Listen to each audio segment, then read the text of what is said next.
going to do now is give you an example of how to do a compass bearing off the land, a compass bearing off the map, and a back bearing just in case you've got to go back to where you've just come from because you got a bit lost, so you can go back to the last known location.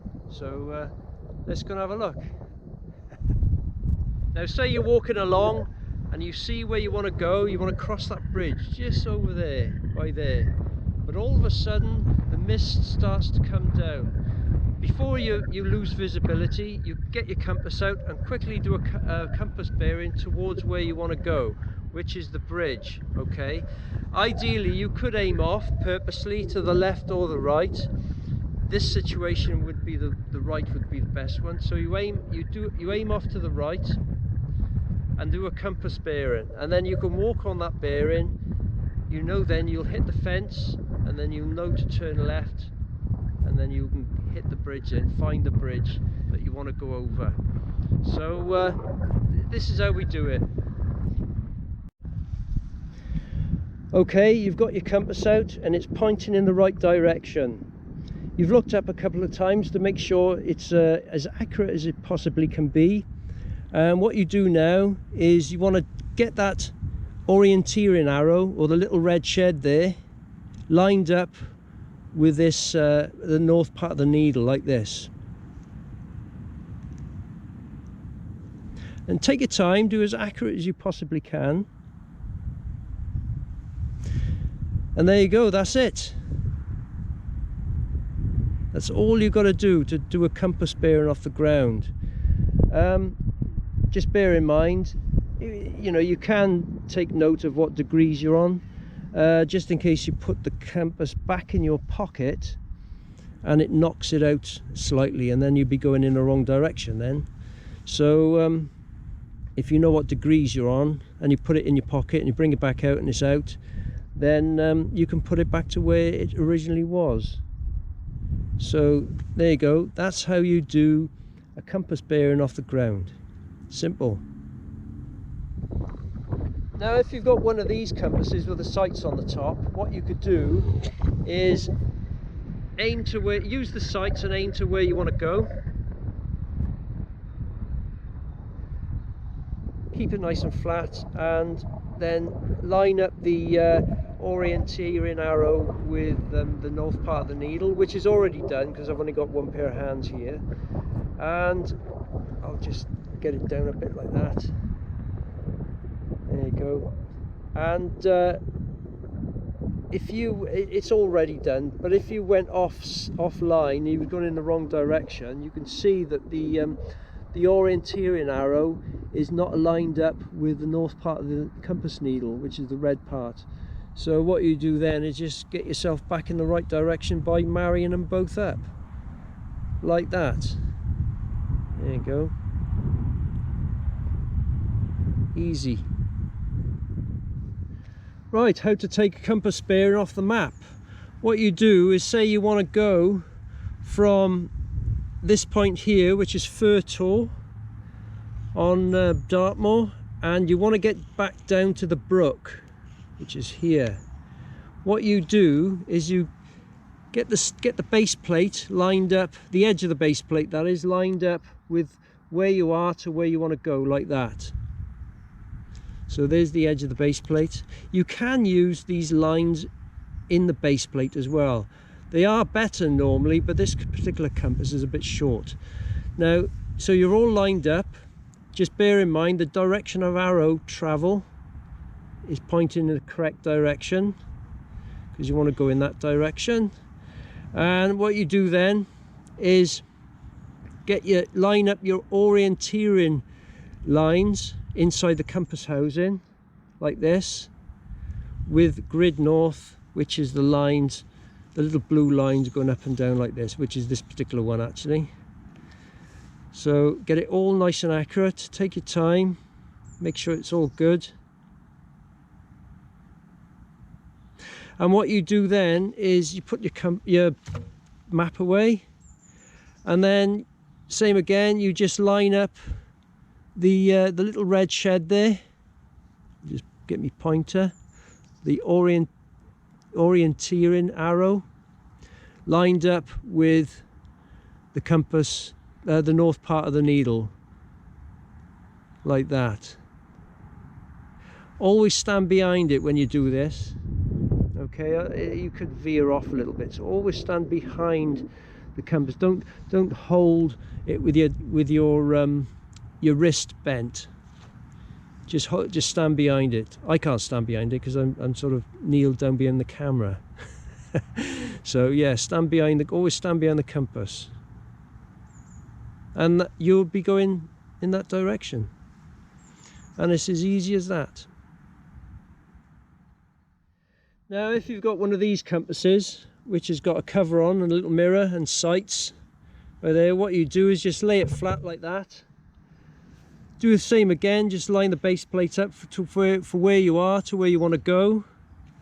There's a direction travel arrow on this one, pointing that way. And same again, just line up the orienteering lines. This particular one, for this occasion, is lined up with this grid north line here. Okay, just bear in mind, if you've done a compass bearing off the map and you're going to do a long walk on this compass bearing, you've got to realise that this grid north, this little blue line going up and down here, and there's more of them, it's a fictitious north, whereas the north on the needle is a magnetic north. Now the degrees between both of them are different. So what you need to find out, and the answers on the legend on the map, is the difference in degrees between grid north and magnetic north. Now, bear in mind it's 2021, the year 2021, with the Ordnance Survey maps for the UK, the difference is about 1 degree, I think. So what you would do, say you've done your bearing, it's all lined up, all accurate, and you're just about to go on a long trek, what you do is you change it for the difference between one and the other. And there's a little saying that we've got here in the UK, grid to mag add, mag to grid get rid. So what I've done is I've gone from grid to magnetic. So grid to mag, add. So what you do, you add the difference. So you just add 1 degree. So it's just a simple case of this. That's all it is. You see that then? I just tweaked it off and added 1 degree. Okay, and that just makes it that more accurate. Because if you don't do this and you're going in a long walk, the further you go, the more you'll go off course. Okay, so just bear that in mind as well when you do a compass bearing off the map. If it's a long distance walk, then you have to change the difference between grid north and magnetic north. And just remember, the answer is on the legend on the map. Okay, a back bearing off the ground. Now say you've done your bearing, you're quite happy with it, not realizing that it's wrong, and you're walking along in the wrong direction, and all of a sudden after a while you realize that you've gone wrong and things are not working out right. So you need to go back in the direction you've just come from accurately. So what you do is a back bearing. Now there's various ways of doing a back bearing. The hardest way, not many people do it like this, I don't think, is if your bearing is under 180 degrees, you add 180 degrees. And if your bearing is over 180 degrees, you minus 180 degrees. And that'll get you back accurately in the direction you just come from, to get you back to your last known location. But I don't recommend doing it that way. You could turn the compass housing so the orienteering arrow, or the little red shed if you like, is in the southern part, and then turn yourself around so it then swivels back into the north, the red part, the north part of the needle. But when you if you turn the compass housing around so the little red shed is in the southern part of the needle, the white part, the needle might like move in the housing a little bit, and that it could be inaccurate by about 1 or 2 degrees. So it's possible, but really the best way and the only way to remember this is just turn yourself around. So the little red shed, or the orienteering arrow if you like, is in the southern part of the compass needle. Okay, and just leave it like that, and just walk back to where you've just come from to get back to your last known location. Okay, so I'll show you how to do that now, so let's have a look. Okay, you're going along and you realize you've gone wrong. You've done the bearing wrong and you're going in the wrong direction. Oh no, what am I going to do? Well, I can't correct myself at the moment. There's only one thing to do, and that's a back bearing.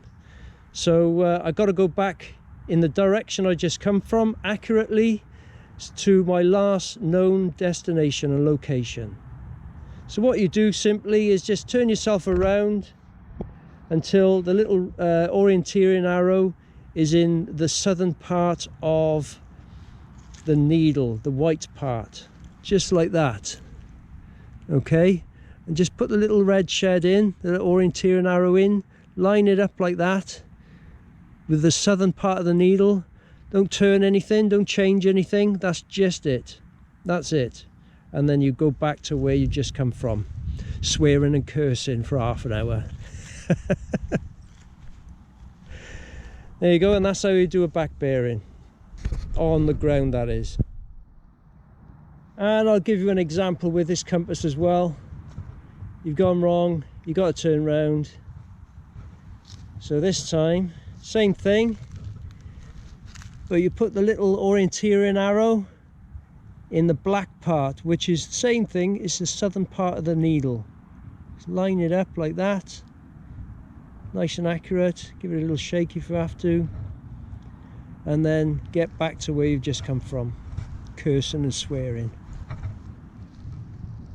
I'd just like to say, you don't need to know all the technicalities of the map and compass to use them. You just need to know the basics really well, and that is it. Just knowing the basics that I just shown you will take you a long way accurately in the hills and the mountains, or anywhere in the world really.